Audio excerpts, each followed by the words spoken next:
Here's what I'm going to show you how to make, and trust me when I say this is flat delicious. Hello, welcome back to my kitchen. Hey, today I'm going to be making for you a wonderful meal.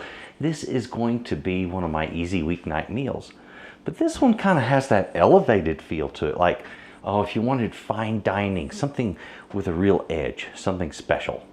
That's this meal, all right? And it's not hard to do. I'm gonna be using some pork tenderloin. We're gonna be doing a pan-seared pork tenderloin medallion, and I'm gonna make for that a beautiful beurre rouge, and it will be fantastic. So fantastic steak sauce, that pan sauce that we make to go over the top of those medallions once they're cooked, all right? Also, this, I've got some fennel here. We're going to be doing fennel tonight, and this is going to be a baked fennel. This stuff is delicious. It's really sweet, and when it's cooked just right, it's very tender, sweet, delicious, and it's something that it's not hard to get hooked on. Very common in the Mediterranean region. All right, now I've got here also some rice, and we're going to be doing a special herbed rice. So it's going to be delicious flavors and worth your time. Before we get into it though, please do me a favor. Take a look right down below there in the description box.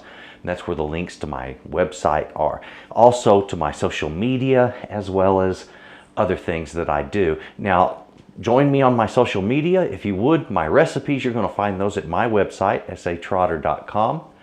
And this recipe is going to be found right here. So come on over. Let's take a look at the ingredients first. Then we'll get into making it. Come on. The ingredients I'm going to be using today are going to be some fennel. I've got here some Parmesan cheese, salt, olive oil, some tarragon. This back here is some chicken broth, basmati rice. I've got a shallot, a little bit of garlic, and of course our pork. This is a pork tenderloin. It looks actually like a couple of them. And so we're only going to be using, I think, probably one of those will be more than enough for what I'm doing. Now, basically, I'm cooking for 2 people, but there's going to be leftovers here unless we eat a whole lot, because each one of these is big enough to be enough of a portion for 2 people. So I'm going to be cooking both of them. So essentially, I've got 4 portions there. Now, simple enough. Let's get on to cooking this guy. It is an easy thing to do. Now, when we're cooking with fennel, it starts with the fennel. We got our fennel bulbs sitting here. These things are really not very hard to cook. However, I'm going to mention this. Fennel is very stringy, you could say. It's got a lot of rough fiber running through this, okay? And so you've got to get that cooked down. And takes long cooking, okay? Now the green stalks, the part I'm cutting off right now, those are great in soups and stews, okay? The leaves, this stuff right here, makes a great garnish. It's also really super cool as a herb to season things with, all right? So delicious herb. Give this a try, good stuff, use it. Now the bulbs are what we're using today. Get the rest of this off of here. All right. Now I'm going to save all of this because I plan to use it. It's all good material that's going to go into probably a stew. All right, so for these bulbs, some folks like to remove that outer leaf. It's pretty bad looking, okay? If you want to do that, that's fine, and a lot of times they're not edible. I go ahead and leave it on there most of the time unless they're just really, really bad looking. Now, one thing I will do is I'm going to remove that scab from the bottom. And this is the kind of vegetable that is very difficult to cut through, so you want to take your time.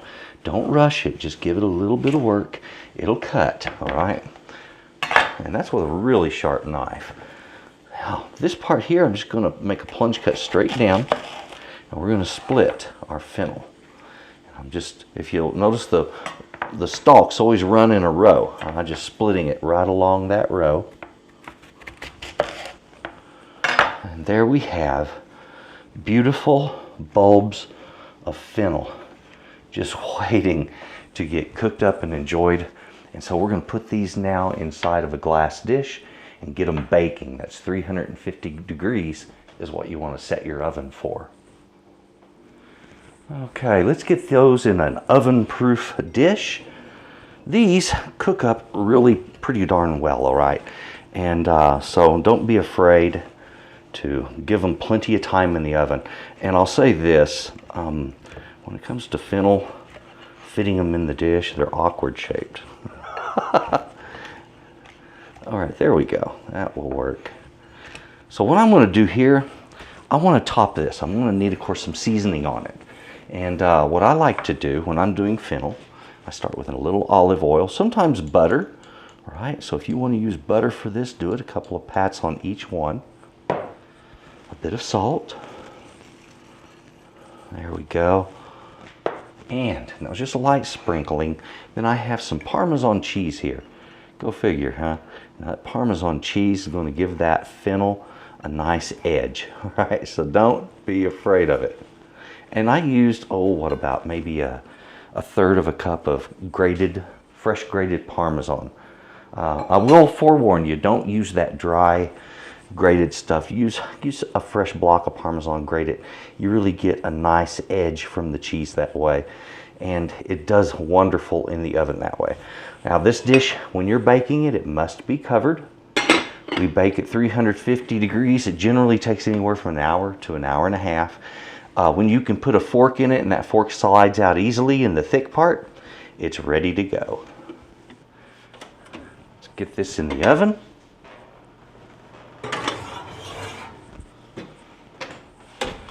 Okay, so you'll know most of the time when I cook fennel, the shortest time has been 45 minutes. All right, and that was at about 3,000 feet in elevation lower than this. And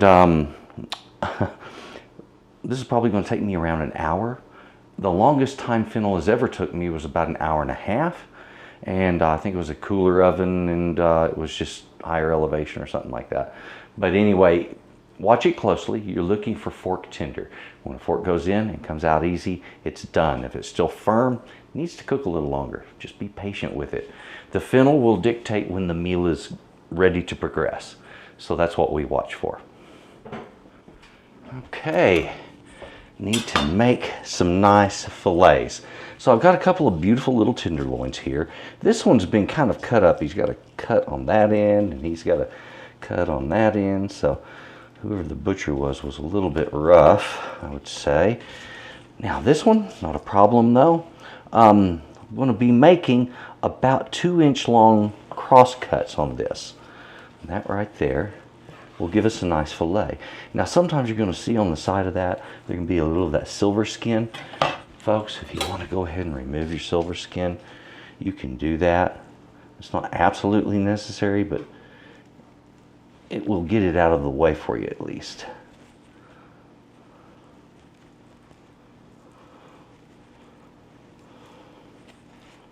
There we are. And be careful with a pork tenderloin. If you try taking a silver skin and pulling it off of a tenderloin, a lot of times you're going to end up with some torn meat. So be real careful with that. Don't be too rough with it. There we go. Get rid of that.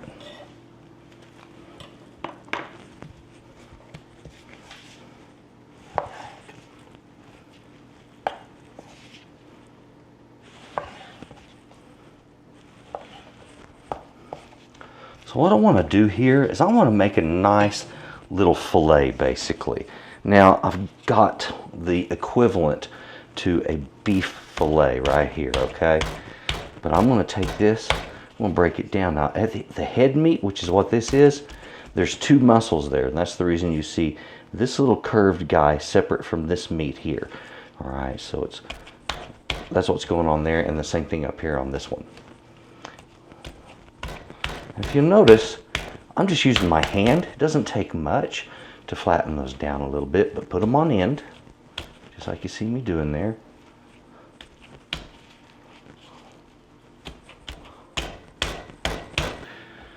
All right, so I have the fennel in the oven now. It's baking 350 degrees. You've just seen we've cut up those pork medallions. Those I've gone ahead and covered. I used some plastic wrap. I put them in the refrigerator. So they're just holding at the moment. Now, I want to do one other thing before I go and relax and let my fennel finish cooking. And that is to take my shallot and go ahead and cut it up. I've got a pair of shallots here. That's kind of a large bulb for a single shallot. So I'll open that up and we're going to dice that up real quick. I'm going to put it in a little bowl, and then everything is ready for the rice. Now the rice, it's going to start by cooking the shallot and getting some flavor from the garlic, and then we move into the other ingredients and make an absolutely wonderful rice to go with this dish. So this is, like I said, very good quality, upscale kind of meal, but it's not that difficult. Now, if you've never seen a shallot, get ready for the next clip, because hey, about to show you something. Now, shallots are basically a type of onion. They are a French onion. Let me go ahead and get this, and we're going to open this up. Now, on shallots, you'll see a dent, and that dent usually runs right in between two shallots. Now this one's got a big one, it's got a little one, and what I'm looking for today is just a little bit of shallot. So I don't need a whole lot of shallot meat. Either one of these will work just fine. I think I want to use the little one to show you that what we're doing isn't really difficult when you're working with a shallot. All right, so you've seen the first part. We've split it open. I'm trying to decide which knife I want. I'm going for a big knife. I've got that comfort zone going there, okay? Now, when I'm doing a shallot, I want to cut the same way I do an onion. So I'll need one cross cut, some cross cuts this way, and then we'll make our little dices, all right? Now, I can do this way if I want. Be very careful. And remember, ladies and gentlemen, there's no such thing as a perfect cutting technique that's perfectly safe all of the time. That doesn't happen, all right? There's a lot of different ways of doing each thing, but there's no perfect of any one. Now, cross cut this.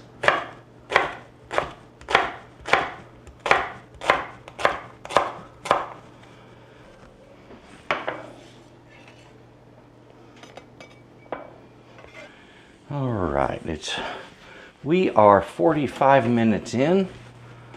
Let me pull this out. We're just going to take a quick look and do a check. Okay, so I got my fork going in about halfway before it gets firm. Pardon me, I had a hiccup. So I need to put this back in the oven. It's going to need at least another 20 minutes. So, not a problem.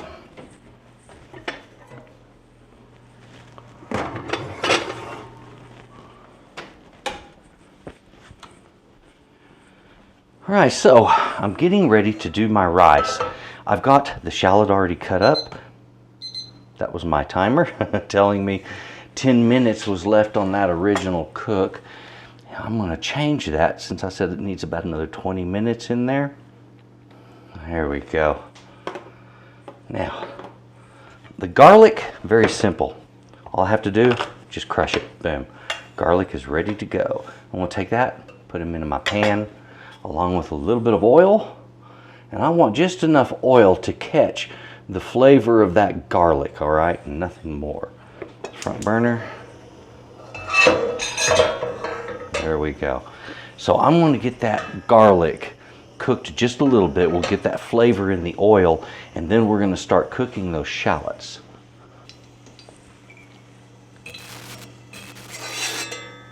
There.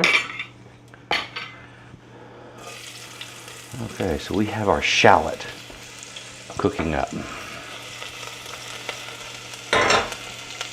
I'll lower my temperature. I'm going to put a lid on that. So the idea here is I just want that to get tender and mix well with my rice. It's there to flavor it, not so much to be an item of substance. All right, look at that. A little bit of browning on those edges, just a bit. That's cooking up real nice, isn't it? Now I'm going to put my rice in there, and we suddenly are toasting our rice. Okay, now what all of these steps do is they bring out character and flavor by giving a light cook to the rice prior to putting the liquid in there and cooking it up. Gives that rice a really cool flavor. It's going to be good. Okay, let's take a look at what we have going on here. Yeah, and it does not take long on this, but just give that a light toasting, on average about 2 to 3 minutes, and then we go in with the liquid. All right, now, beautiful, browned, a lot of flavor going on. There we go. So I'm going to bring this back to a boil. Just a little bit of salt, doesn't take much. I only need about a half a teaspoon of tarragon. And once that comes to a boil, I'll lower the temperature to a low flame. I'll move it to my back burner, and then we'll let that sit and simmer. Now this doesn't take long. When I put it to a low simmer, it's going to take it usually 12 to 15 minutes to fully cook.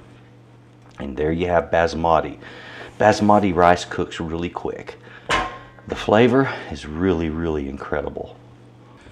Now, I've got the rice cooking. The fennel has about another 8 minutes in the oven. I'm starting these. Now that fennel, once it's fully cooked, in other words, in 8 minutes, I'm just going to turn off the oven and let it rest in there. It'll be just fine, because we are getting close to an ending right here. Now I like to use large grain salt and a little bit of a seasoned pepper. It's really good on something like this. Now I already have my burner heating right there.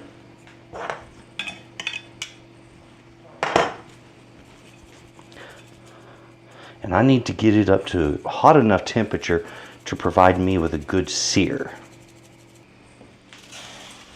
All right, you see how that water is skating around down in that pan? Folks, we are there at the right temperature when you get that going on. Okay, so I can begin to cook on the meat.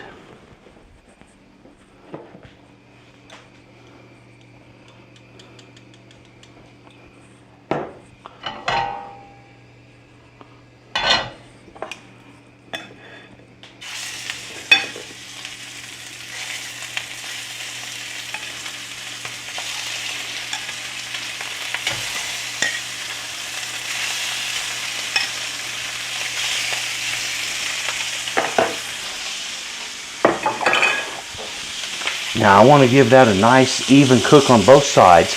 Depending on how you like yours done, you might want to consider, about 3 to 4 minutes per side. It's going to give you kind of a pink. 4 minutes closer to less of that pink.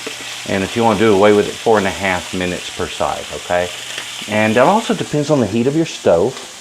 This one is really hot, cooks really fast, so I'm expecting good results. I would like to mention that when you're cooking up a meat like this, there's a different discussion on this. I generally like to turn my meat one time if I can get away with it. All right, and I get very good cooking results that way. The idea is you want good searing and at the same time not to lose too much of your juices. And that generally means cook it as quickly as possible while getting a good sear on the outside. So we're getting both items right here. Right, let's take a look. Look at those. That's beautiful, isn't it? It looks like, excuse my reach, my timer is about to go off. It's about 1 minute left there. So I'm going to go ahead and shut off the oven.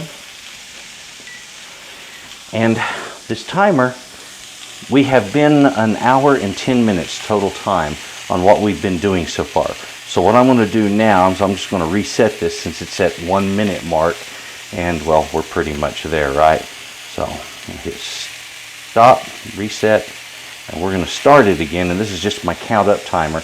We'll take a look at the total time when we're done. Now I'm coming to a part on my cook where they're just about done on the second side.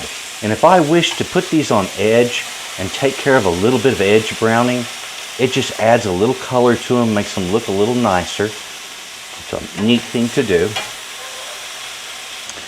In just a moment, these are going to be finished up, and when they have the right texture to them, and I'm looking for a very tender texture, similar to what you would get when you close your fish but don't tighten it.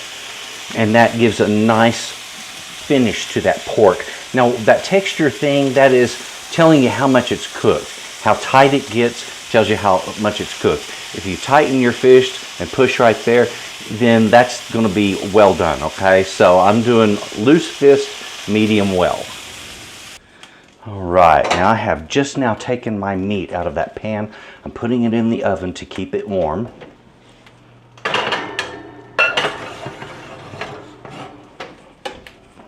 In my pan, this is time for making sauce. So, let's make sauce. Ain't that beautiful?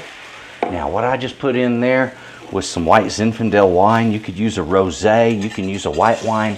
Anything you enjoy drinking in the way of wine will generally make a fantastic pan sauce, all right? So what I'm going to do here, bring that up in temperature.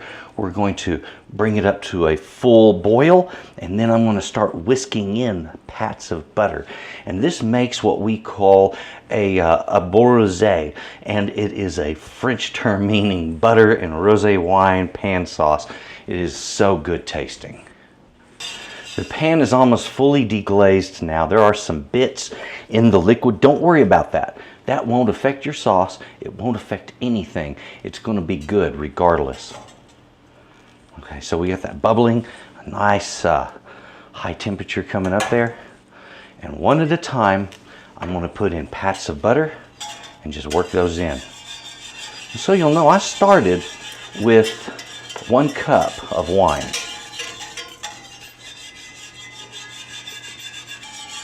Now I've already turned off the rice. I did that just a moment ago. I check it occasionally, and all I do is pull back the rice. When you don't see any water in the bottom, then the rice is ready, okay? So I just need to stir it right now. Oh, that's beautiful.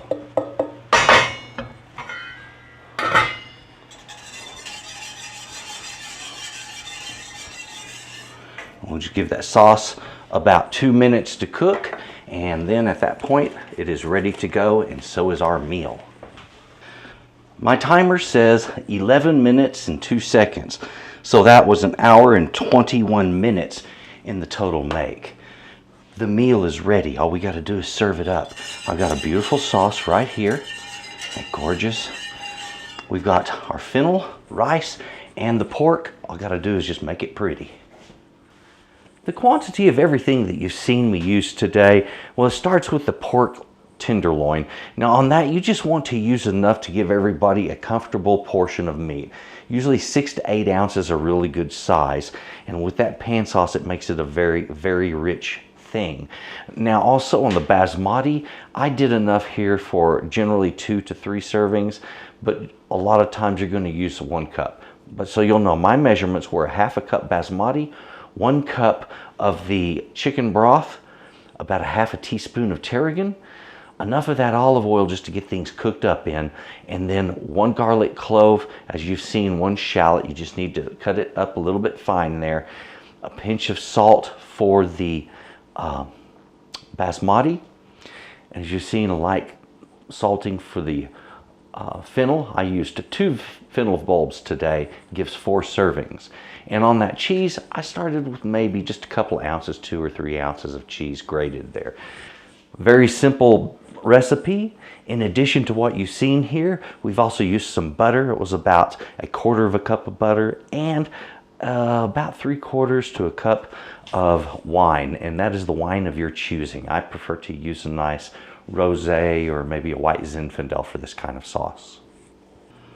All right, now time to do a little bit of creative plating. And I'm trying to decide where I want to start. So I think I'm going to begin with my rice. Got this beautiful rice going on. Just a little bit right up in here. Get my fennel. Oh yeah. Gorgeous, gorgeous fennel. And for our meat,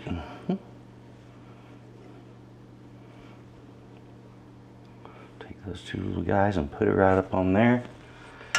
And now,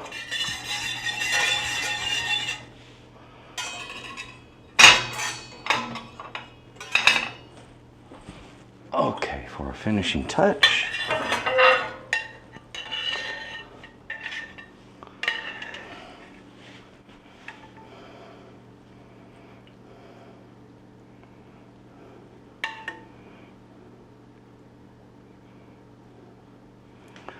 there we go. And I want to put that sauce directly over the top of the meat. Gives it a beautiful glaze on top of there, and it'll catch any of those little bits that may get off away from us. Now, our little herb, our beautiful fennel right there. Let's get it on the plate because it adds to the whole situation. Well, there it is, folks. It didn't take that long and it wasn't very hard, and we have an elegant, beautiful, delicious meal. Let's take a look. Oh, let us take a look. Yeah, beautiful. That light, just slightly pink in the center. Folks, let me tell you, it's a good one. Oh, and then there's that sauce.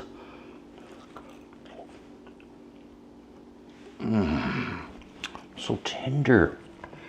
Let me tell you, delightfully tender.